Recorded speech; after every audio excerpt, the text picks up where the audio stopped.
Hello and welcome. Today, let's journey back to the very beginning, to a time when the world was new and waiting, when the earth had found its form and the waters their place.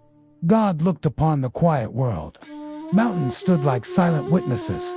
Rivers carved their paths with patience, and every leaf waited for the next word to be spoken. It was a masterpiece, but it was missing a heart. So, from the dust of the ground, he began to shape a form. It was unlike the stars or the beasts of the field, fragile, yet wondrously made, woven with the thought of eternity.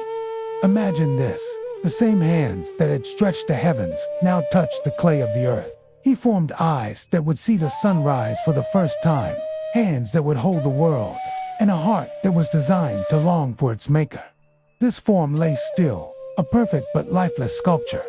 Then, God leaned closer than the wind, closer than light, and breathed into its nostrils. And in that moment, everything changed. The dust stirred. The chest rose and fell for the first time. The man, Adam, opened his eyes to behold the sky. His creator had just stretched above him. The very first sound he heard was not thunder, not the roar of a lion, but the echo of his own breath, the breath of God, now living within him. Can you imagine the awe of that first breath, that first sight? God smiled, and the man stood upright, bearing the image of the eternal, not in power, but in spirit, not in physical perfection, but in a reflection of God's own nature. The Creator then led him into a garden he had planted in the east, a place where peace and light intertwined. This was Eden, the dwelling of the first dawn. In this paradise, rivers flowed from a single source, branching out into 4 streams that nourished the entire land. Every tree was pleasing to the eye, offering delicious fruit. And at the very center of it all stood 2 special trees: the tree of life, its roots running deep into the heart of the world, and beside it, the tree of the knowledge of good and evil. God gave Adam a purpose. He said, "All this is yours to keep and to care for. Tend this garden, enjoy its bounty. But the tree that stands in the middle, the tree of knowledge, its fruit, you shall not eat. For on the day you eat of it, death will come into the song of life." Adam listened.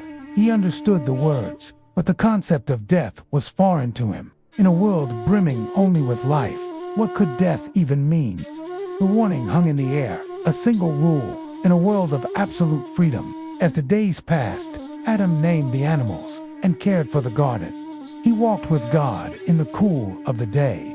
Yet, as the wind moved through the garden, God looked upon his creation and said, "It is not good that the man should be alone."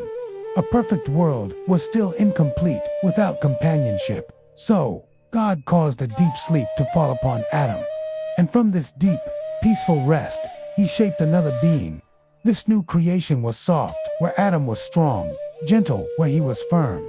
She was designed not as a servant, but as a perfect partner, a helper suited for him. God then brought her to Adam's side. When the man awoke, the first thing he saw was her. In that moment of recognition, a profound joy filled him, and he exclaimed, "This is now bone of my bones, and flesh of my flesh." For the first time, creation had found companionship. Loneliness was banished from paradise. He named her Eve, the mother of all living. And there was joy in the garden. For the first time, creation laughed. The 2 of them, Adam and Eve, were united, walking together in the paradise God had made for them. The evening came, and as was his custom, the Creator walked among them.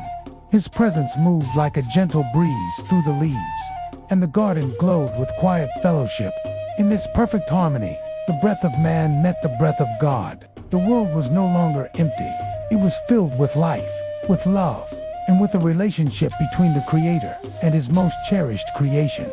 This was the beginning, a story of divine love, human purpose, and the beautiful, fragile start of us all.